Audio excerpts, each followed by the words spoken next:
You know you have that, because I have that one cousin or brother that stay with you that always do what they're supposed to do. And you, as being me, don't always do what I'm supposed to do. So when they walking through the house and that cousin or brother, their door is always open so you can look in there and see how clean it is.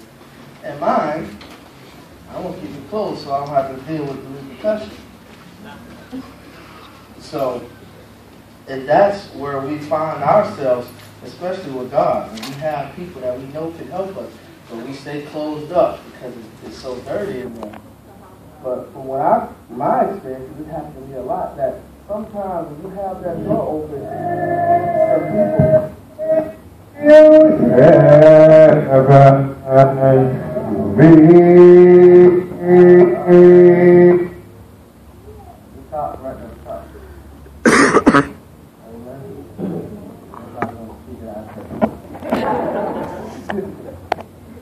But like I said, I've had experiences of sometimes having that door open, and then that parent or they come in and they help you clean up. And you know, if I would have did it myself, it would have been nice and all right. But when they come in there, they start fixing some stuff. They flip the bed over. They open the closet. They start making you do stuff you don't want to do. So now that's why we come in here and we so closed up. And then you start getting with some leaders and some mentors and some people in your life that can help you. They start making you do everything. Oh, you got to change your Facebook. You should delete your Instagram. Twitter, what is Twitter? Twitter don't help you. That don't help you spiritually grow. And then we start feeling like, man, I can't do all that. But you could have those things, and I could have cleaned it myself if I would have known how to do it and what to do. Now, ain't no problem having Twitter, Facebook, and Instagram if you know how to do it. And if you want to doing what you ain't supposed to be doing, then yeah, you need to get rid of it. So we got to understand how to get God in our heart. Because our heart is the strongest thing on our body. It controls everything we do.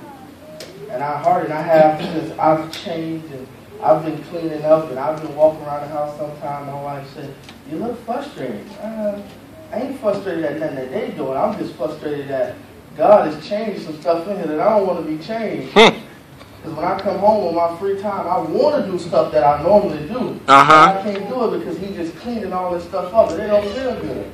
Amen. It don't feel good to be able to do what I want to do. It hurts me to say, God is starting to make me say, should I clean up by my wife at work? She changed some stuff up in there. Because the old me would just say, no, she'll get around to it. And after a while, she'll get tired of seeing it.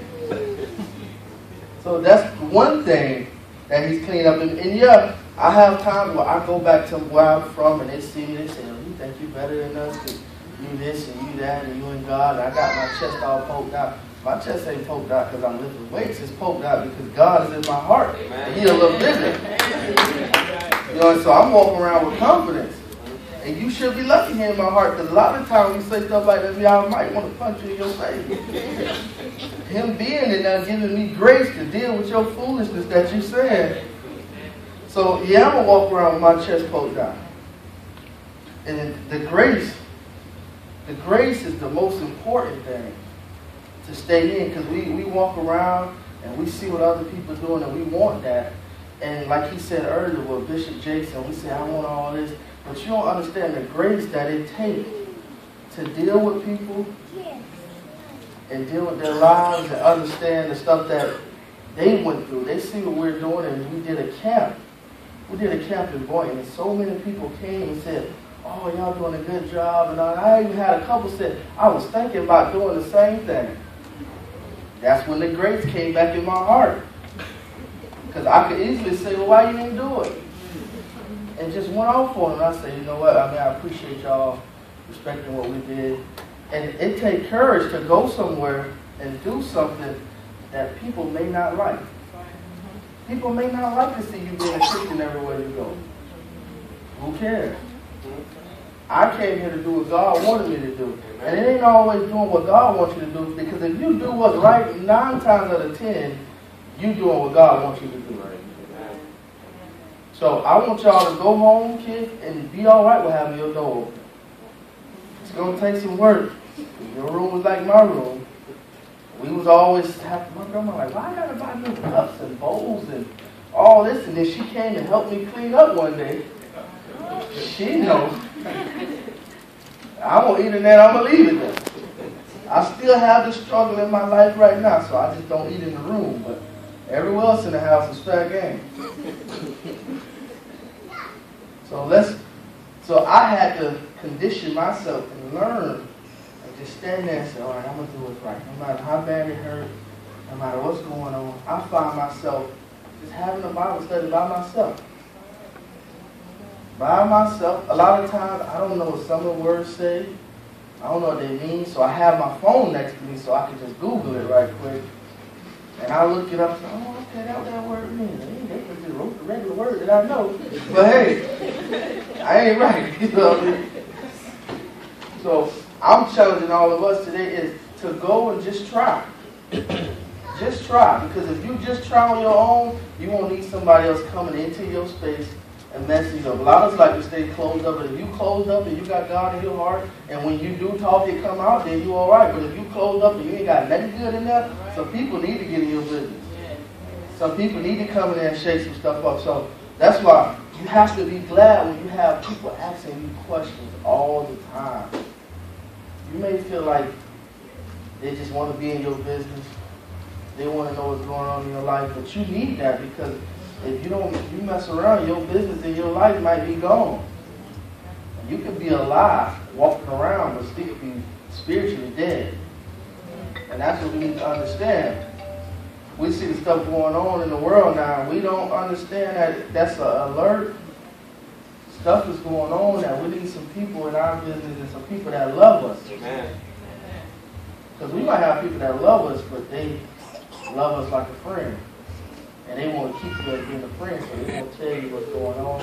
They won't tell you the right thing, but a good friend tell you what you don't want to do. And I've, over the years, left a lot of those friends alone, because at that time, I wasn't trying to hear what was right. I was trying to do what I wanted to do. And if y'all know me, I took the long way back to God. The long way. When I could have easily just did what I was taught, because I was brought up in church. So when we brought up in church, you kind of like, you want to see what the real world is about. You want to, on Sunday, sometimes stay asleep.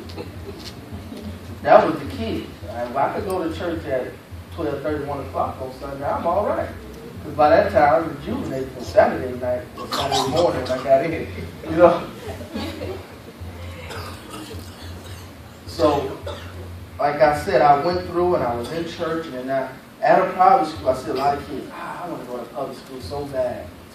And then I finally had one who went to a public school this year, and I seen him this summer, and he said, I'm so glad my parents did the re-enrollment papers to come back here.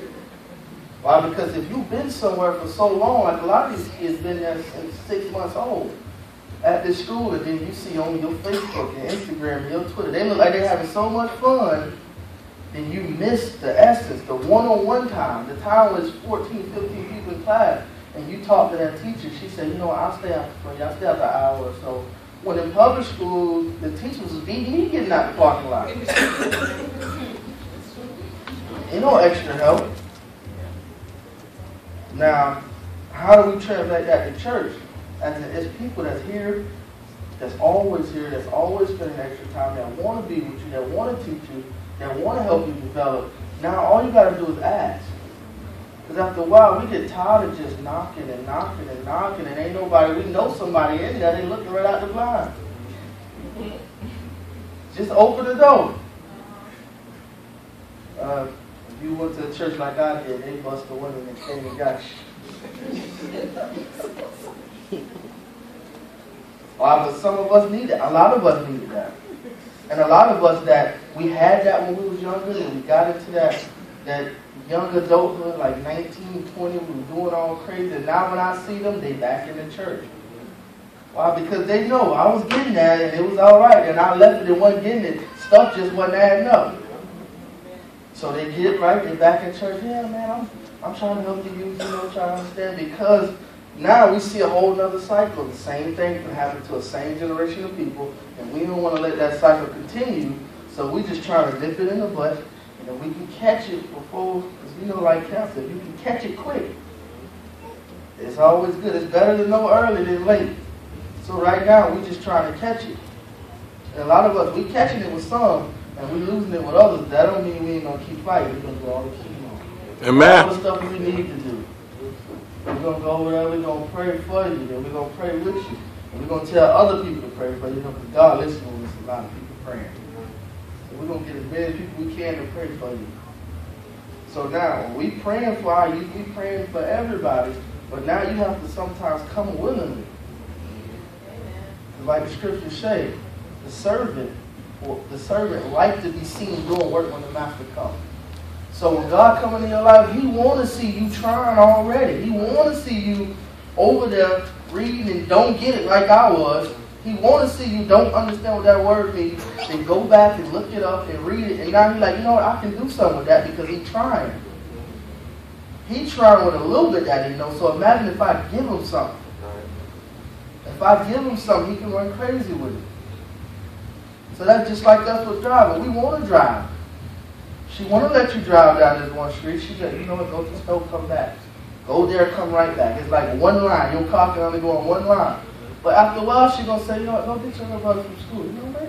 Take him and get some ice cream. Why? Because I trust you with that little bit, and you kept coming back. Wasn't no dent in my car. Same amount of gas. You don't know that I looked at the mileage before you left. So I know. You know what I mean? I know how long away you've been. That's all God doing. He's setting it up. He's setting it up to say, just try, and I'll finish. Just try. Just try to get all A's, and I promise I'll get you an iPad. Just try. So if you want what you want, no matter what it is in life, if it's something positive and you want it, just try and trust God, and He's going to give it to you, but it ain't going to always come the way you want it. Sometimes you're about to go through some stuff to get what you want. And if you go through some stuff and it hurt just good enough, because God likes to see how much hurt you can take.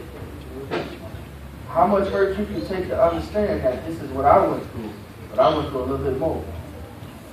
If He understands we ain't got it like He got it, because like they said, there's a little bit of Judas in all of us, except for Him. So He want to know how far I can push you. Job, He want to know how far I can push you. Just how far so you can stay under control and say, you know what, this is what I need, and this is what gotta happen for me to get what I need to get. Because I had to go through some stuff that I ain't like, and I had to hear some folks talk about me that I never thought would talk about me, for me to understand, you know what, they was right in church when they said it's a little bit of Judas and all of it. Because some of y'all, I don't expect y'all to say my stuff stank. And then to hear it is confirmation that God, you know what, you're right. And a lot of us, it takes us a long time to come to that revelation. But once you do get there, it's a beautiful place, because now I'm so free. I'm so free, and I understand, and I know stuff is happening, and I can point it out. Because when you out in the world, you just dumbfounded. You crazy. You look at stuff on TV. That is nice. That is good. Look at Lil Wayne. He got all this money. You ain't pointing out that he about to kill himself. Right.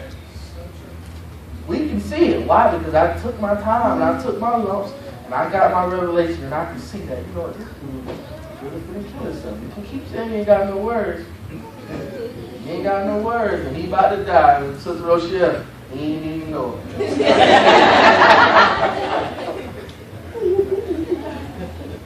But why? Why? Because he's away from the essence of, once you learn yourself, see, God tried to give you a chance to push you so far. Just like you do a personal training. They push you so far till you can learn yourself that, you know what, I can go this far. I'm just so scared and nervous because it don't feel good and it hurt when I wake up in the morning. But if you keep going far enough, every day He pushes you farther and farther and farther. Because I started from reading a couple scriptures to a chapter to now I stopped when my eyes hurt. Why? Because I didn't know I could go that far. So now knowing that you can go that far and going as far as you can go, keep going farther. At the end of the day, you only help you. And once you help you, you can help another generation. You can impact what's going on. So my goal is right now, is I'm helping me help myself. Because once I can help me, and some of y'all out there that's saying amen, I got a better chance of helping y'all kids. So at the end of the day, God just keep helping me help me so I can help them. Thank God.